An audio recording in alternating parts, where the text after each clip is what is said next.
to treat her like she's any different than anybody else. And we're going to set the bar high. And maybe she won't meet it, but if we set it low, she's less likely. Yeah. You know, we are going to Absolutely. expect big things from her. And then wherever she meets, we're going to applaud those and be grateful for those, even if she doesn't meet that bar. But that's always going to be our goal, and that's what we're always going to strive for her. And that's a great doctor. And he also told me, doctors are experts on medicine, but you are the expert on your child. Mm-hmm.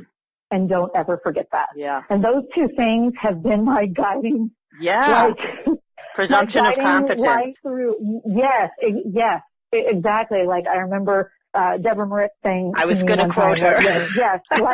Like always assume confidence, right? I think she was. I heard that from her first, and I kind of knew that on some level, but I didn't have the words. And ever since I saw that or heard her, I was like, wow, that's it.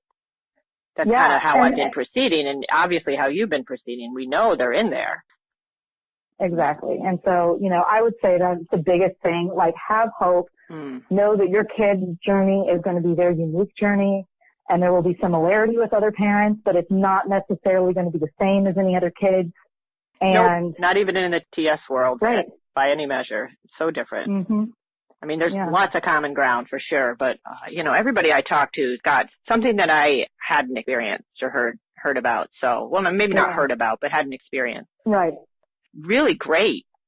I can't thank you enough for sharing.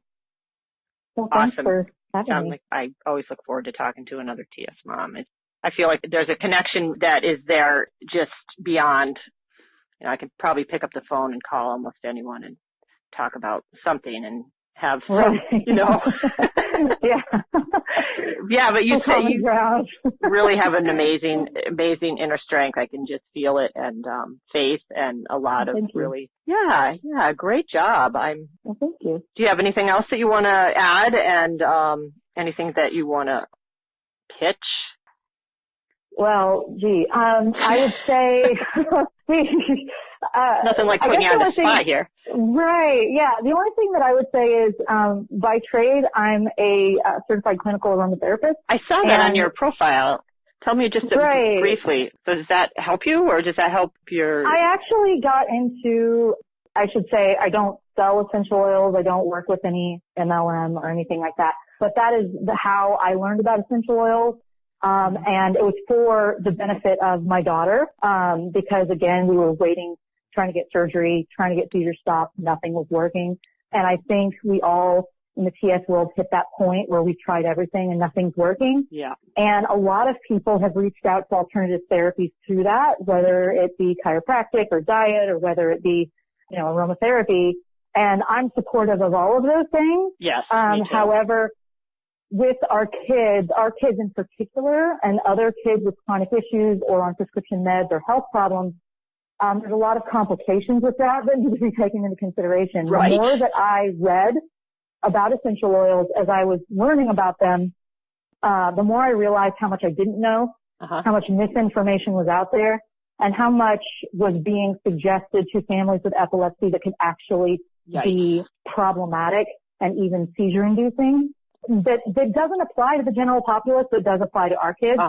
And so I wasn't finding the information that I needed, studying on the internet or even reading books. It seemed like everything was connected with an MLM trying to sell something, and it didn't really take into consideration our unique challenges. And so I went back to school. And I teach free safety classes. And the reason I do that is to explain situations where, particularly for medically fragile, chronic people groups, I really think it's beneficial to have a consultation with an aromatherapist before using essential oils, because there can be drug interactions. There can be interactions with your health history. And so that's primarily what I do. That's great. What a nice niche. Profile into consideration, and a lot of the consultations that I have with clients are with people in the special needs, medically fragile TS epilepsy communities.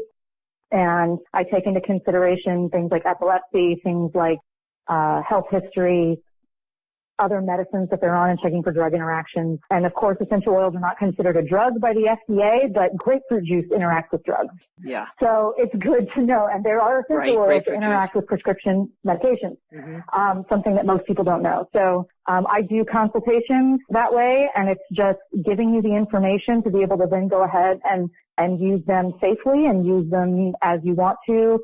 So HarmonyAromatics.com is my website.